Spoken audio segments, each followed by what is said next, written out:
नमस्कार मित्रों, इस वक्त जो बड़ी खबर आ रही है वो ये कि कोरोना का संक्रमण जो है विस्फोटक स्थिति में पहुंच गया है और उत्तर प्रदेश के अलावा लगभग पूरे देश में अभी जो हाहाकार मचा हुआ है वो दो वजहों से है। एक तो कि कोरोना संक्रमण का विस्फोट है। संख्या बहुत तेजी से बढ़ रही है संक्रमित लोगों की। उत्तर प्रदेश में तो मुख्यमंत्री और विपक्षी दल के नेता अखिलेश यादव खुद संक्रमित हो चुके हैं। मंत्री भी दो दो तीन तीन मंत्री अभी संक्रमित चल रहे हैं। तीन बल्कि चार मंत्री अभी संक्रमित हैं और उनका अपने हिसाब से वो क्वारंटीन में हैं।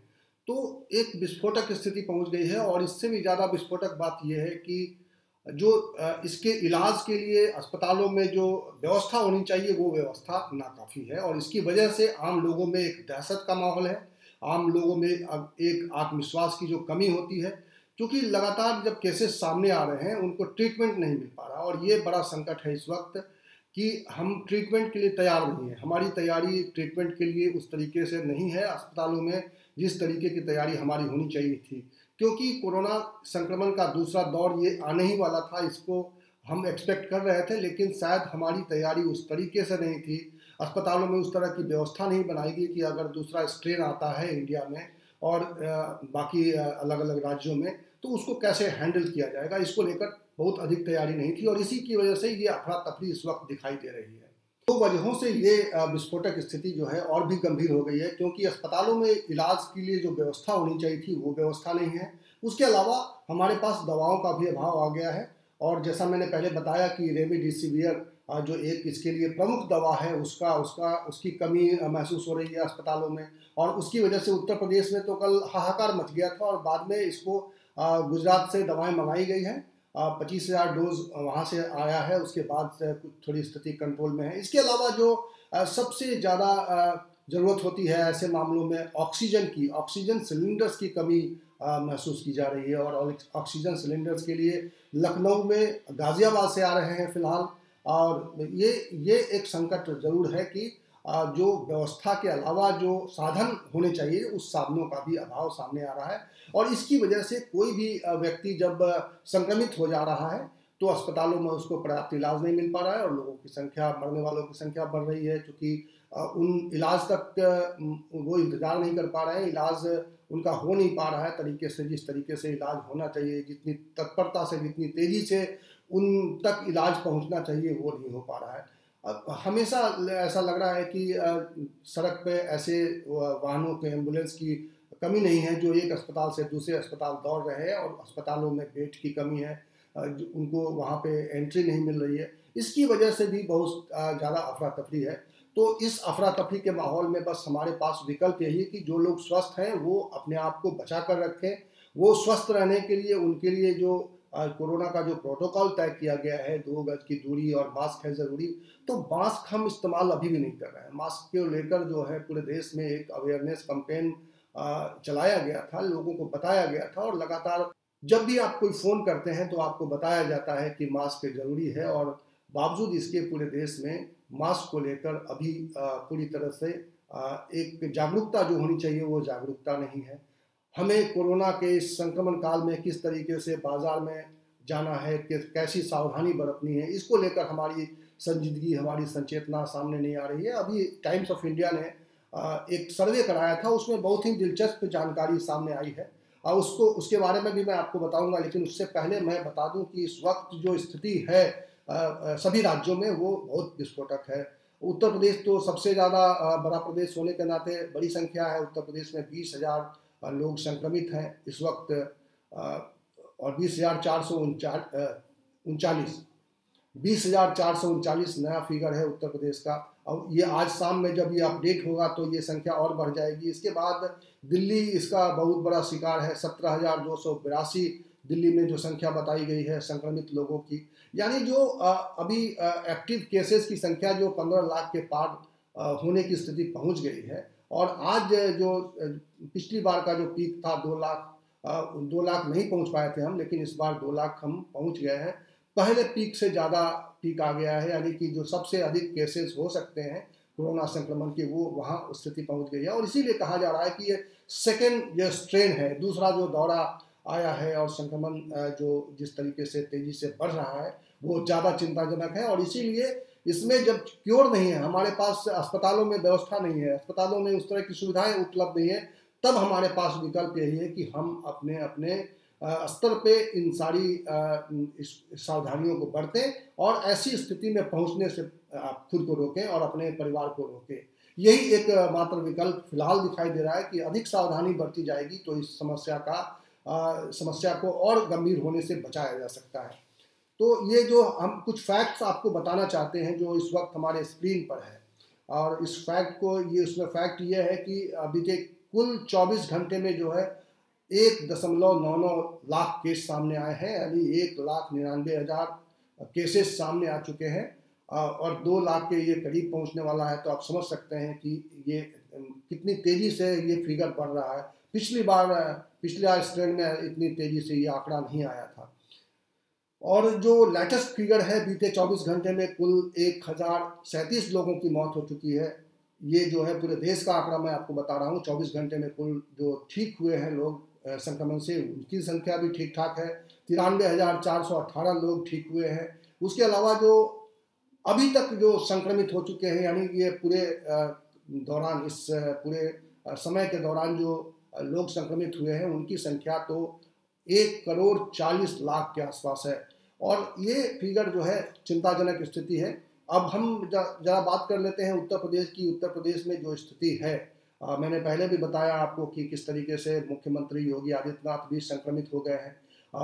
वो भी अपने आप को उन्होंने क्वारंटीन कर लिया है, अकेले हो गए हैं और वो अपना कामकाज कर रहे हैं। अच्छी स्थिति है, वो एक डोज वैक्सीनेशन का ले चुके हैं और इसकी वजह से स्थिति उनकी नियंत्रित है।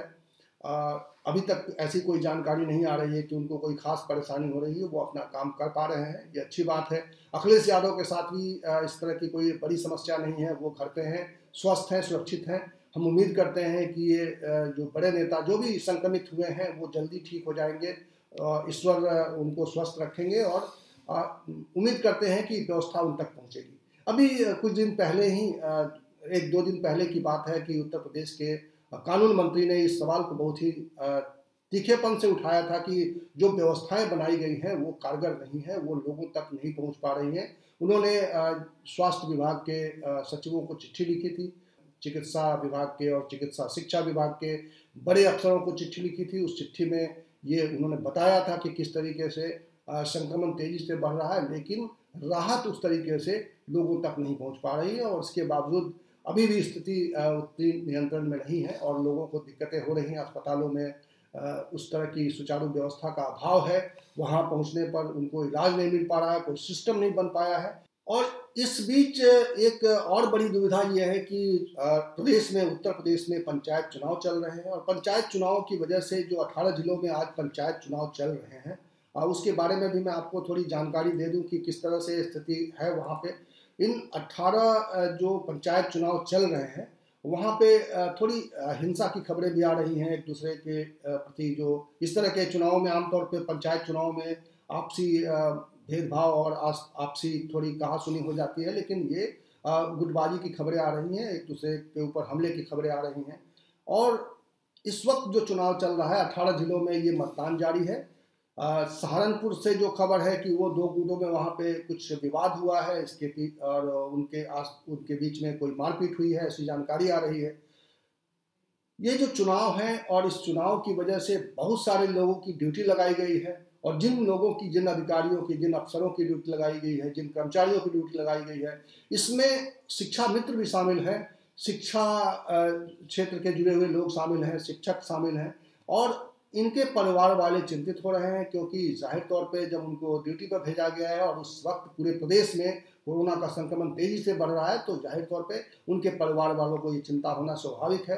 कल ये खबर भी बहुत तेजी से उड़ी थी कि पंचायत चुनाव टाले जा सकते हैं और कोर्ट में ऐसा कोई मामला गया है, लेकिन ये अफवाह निकली ये बात और आखिरकार जो है चुनाव हो रहे हैं। पहले दौर का चुनाव है, ये 18 जिलों में चुनाव हो रहे हैं। ये अच्छी बात है कि अभी तक जो स्थिति है नियंत्रित नज़र आ रही है, लेकिन शाम में इस खबर को अपडेट लेंगे कि कैसे ये चीज़ें कोई गलत टर्न नहीं ले रही हैं, बुरी स्थिति में नहीं पहुंच पा रही है। लेकिन ये है कि अधिकारियों में थोड़ा और कर्मचारियों में जो चुनाव ड्यूटी पर लगे हुए हैं उनके अंदर और उनके परिवार वालों के अंदर एक बड़ी चिंता है। कोरोना संक्रमण से जुड़ी हुई एक और खबर ये आ रही है कि जैसे जैसे कोरोना संक्रमण की बातें फैल रही हैं और दूसरे प्रदेशों में भी कामकाज बंद होने लगे हैं, ऐसे में दूसरे प्रदेश में काम करने वाले जो उत्तर प्रदेश के लोग हैं वो अपने प्रदेश में लौट रहे हैं।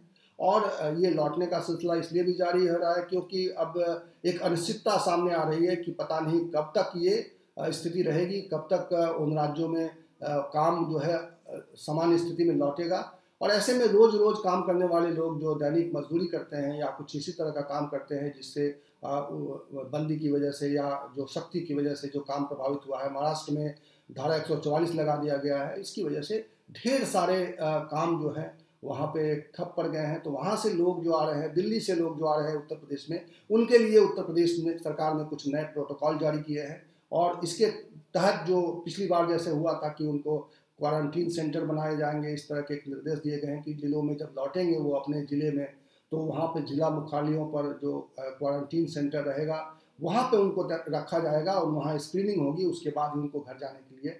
तो एक बार फिर पिछली बार की तरह स्थिति सामने आ रही है जब लोग लौटे थे और उनको 15 दिनों तक क्वारंटीन सेंटर में रहना पड़ा था। इस बार भी ये जारी किया गया है कि कम से कम 7 दिन का क्वारंटीन जो है उनको रहना पड़ेगा और अगर कोई लक्षण नहीं होता है बावजूद इसके उनको 7 दिन तक आइसोलेशन में रहना पड़ेगा, या वो ये आइसोलेशन अपने घर पे रहे या फिर क्वारंटीन सेंटरों में, ये उनकी स्थिति को देखकर ये तय किया जाएगा। तो ये एक नया निर्देश आया है और ये एक तरह से स्थिति बद से बदतर की ओर बढ़ रही है। और इसीलिए मैं बार बार कह रहा हूँ कि इस वक्त सावधान रहना ही हम सब के लिए बेहतर है। इस वक्त जो लोग सुरक्षित हैं, जो लोग अभी तक कोरोना के संक्रमण से बचे हुए हैं, वो बाज़ार में जाने का तौर तरीका बदल दें। बाज़ार में तभी जाएं जब बहुत ज़रूरी काम हो।